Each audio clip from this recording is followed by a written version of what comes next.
حضرت موسیٰ علیہ السلام کا زمانہ مبارکہ ہے، ایک شخص نے اپنے کزن کو، اپنے چچا کے بیٹے کو، چچا زاد کو قتل کر دیا اور خود ہی اس کا مدعی بن کے حضرت موسیٰ کے پاس آیا کہ بتائیے جناب میرے اس بھائی کو کس نے قتل کیا ہے؟ حضرت موسیٰ نے ایک سادی سی بات کی، کیا فرمایا؟ وَإِذْ قَالَ مُوسَىٰ لِقَوْمِهِ إِنَّ اللَّهَ يَأْمُرُكُمْ أَن تَذْبَحُوا بَقَرَةً۔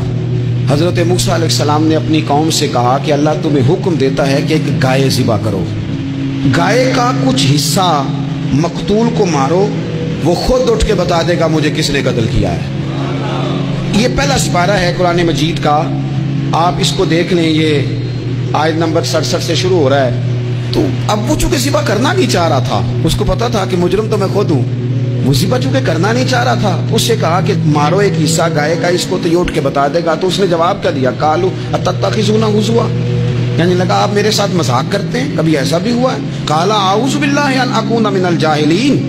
حضرت موسیٰ علیہ السلام فرمانے لگے میں اللہ کی پناہ مانگتا ہوں میں جاہلوں میں سے ہو جاؤں۔ ہر وقت مذاق کرتے رہنا یہ تو جاہلوں کا طریقہ ہے۔ کن کا ہے؟ حضرت موسیٰ نے کہا ہے، قرآن پاک ہے، ہر وقت مذاق کرتے رہنا۔ خوش طبعی اور چیز ہے، مسکراتے رہنا، لیکن کسی کا مذاق ہر وقت اڑاتے رہنا کن کا طریقہ ہے؟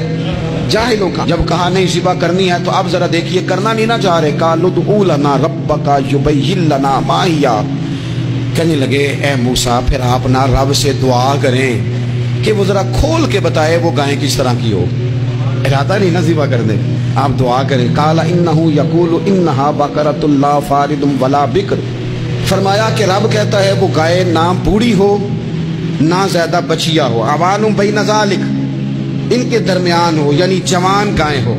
فافعلوا ما تؤمرون، کرو جس کا تمہیں حکم دیا جا رہا ہے۔ قالوا ادع لنا ربک یبین لنا ما لونھا، لو اگلی بات سن لو، کہنے لگے آپ دعا کریں رب سے کہ وہ کھول کے بتائے اس کا رنگ کس طرح کا ہو، رنگ بتائیں کس طرح کا ہو۔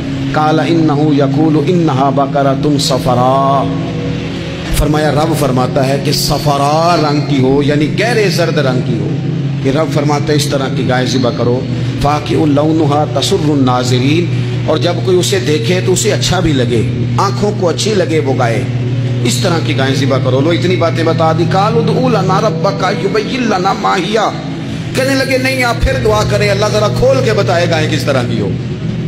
ان البقرہ تشابہ علینا، ہمیں ذرا گائیں پر شبہ پڑ گیا ہے کس طرح کی ذبح کرنی چاہیے۔ وَإِنَّا انشاءاللہ لمہتدون، اگر اللہ نے چاہا تو ضرور ہم ہدایت پا جائیں گے۔ پھر اللہ تعالیٰ نے فرمایا کہ قال انہ یقول انہا بقرۃ لا ذلول تثیر الارض، گائیں اس طرح کی ہو کہ وہ کبھی کھیتی میں نہ چلائی گئی ہو، یعنی اس کو کبھی کام نہ اس سے لیا گیا ہو۔ بیل کو لوگ لگاتے تھے نا، جو کام آج ٹریکٹر سے لیا جاتا ہے وہ گائے بیل سے لیا جاتا تھا، تو وہ کھیتی باڑی کے کام نہ اس کو لگایا گیا ہو، ولا تسقی الحرث، اور نہ اس سے پانی نکالا گیا ہو، نہ کھیت چلانے ہل چلانے میں لگائی گئی ہو، اور وہ جو کنواں ہوتا تھا جس کے گرد گائیں گھومتی تھی، تو کہا وہ بھی کام اس نے نہ کیا ہو گائے نے۔ مسلمۃ لا شیۃ فیہا، وہ ہر عیب سے پاک ہونی چاہیے۔ قالوا الآن جئت بالحق، اب کہنے لگے اب آپ صحیح بات لے کے آئیں، اب سوال ختم ہو گئے نا، کہنے لگے اب آپ بات فذبحوہا، انہوں نے ذبح کر دی۔ وما کادوا یفعلون، پر ایسا کرتے نظر آتے، لگتا نہیں تھا کریں گے ذبح پر ذبح۔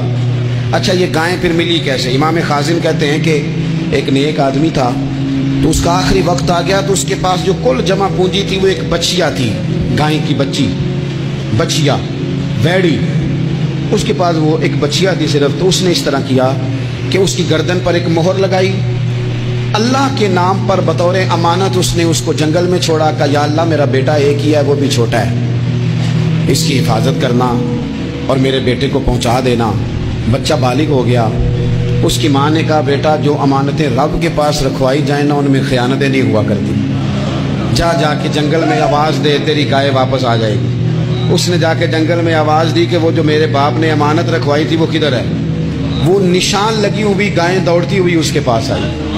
واللہ خیر الرازقین، جب رب بندوبست کرے، جب اللہ بندوبست کرے تو پھر معاملہ اور ہوتا ہے۔ وہ گائے آ گئی، اب اس نے کیا کیا اس نوجوان نے کہ وہ گائے گھر لایا، ماں سے آ کے کہا کہ اماں یہ تو اللہ نے فضل کر دیا۔ ماں کہنے لگی پتر حالات ہمارے خراب ہیں،